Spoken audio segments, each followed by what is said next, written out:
Hello everyone. I found the main reason why marriages and relationships fail.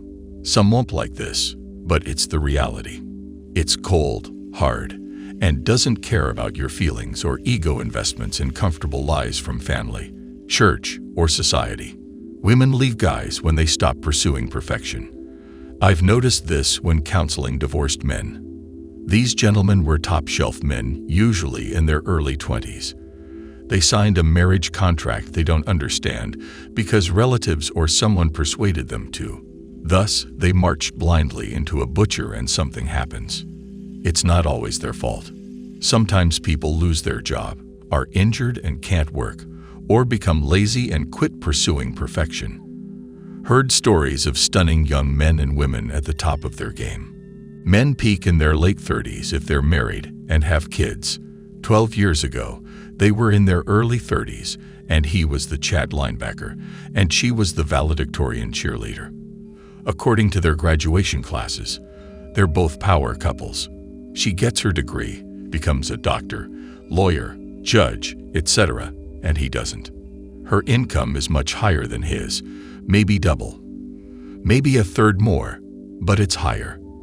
Many commenters say affluent are incorrect.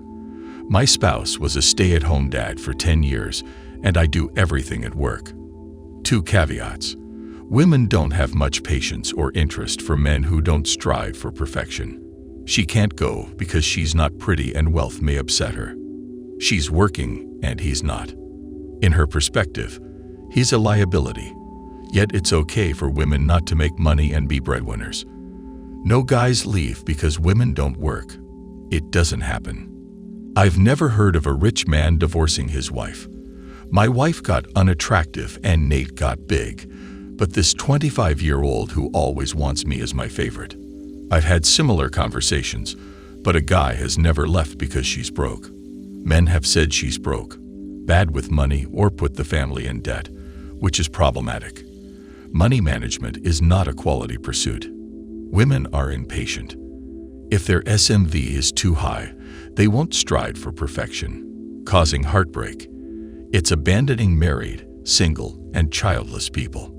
Hypergamy doesn't care whether you've had kids or spent 3 years raising them, so she could become a lawyer or judge.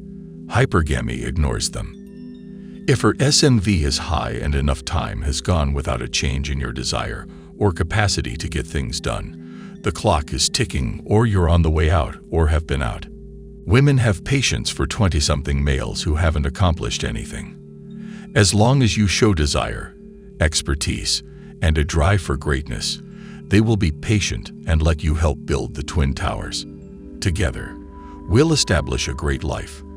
They're patient for that, but if you've been apart for a long time or you're divorced and trying to re-enter the sexual marketplace, you're 40 plus and trying to look 28 or something like that, if you haven't achieved anything, any sort of competency skills, or put a little dent in the world, they're not patient.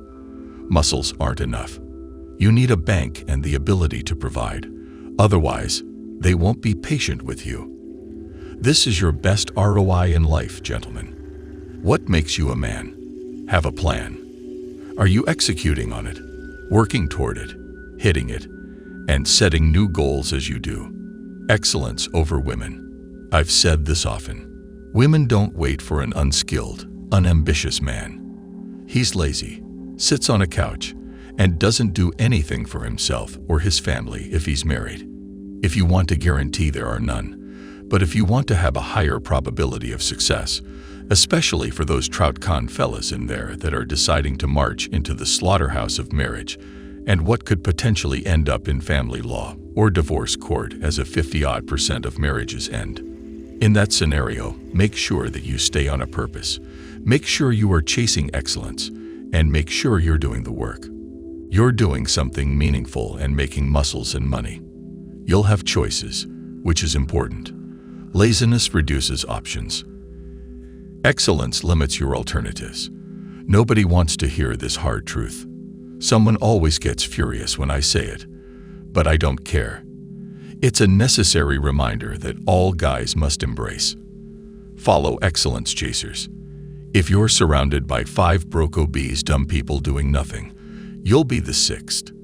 You socialize more, find better people to impact you, and hold you accountable for improving yourself.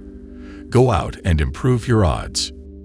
Cheers, and see you in the next video.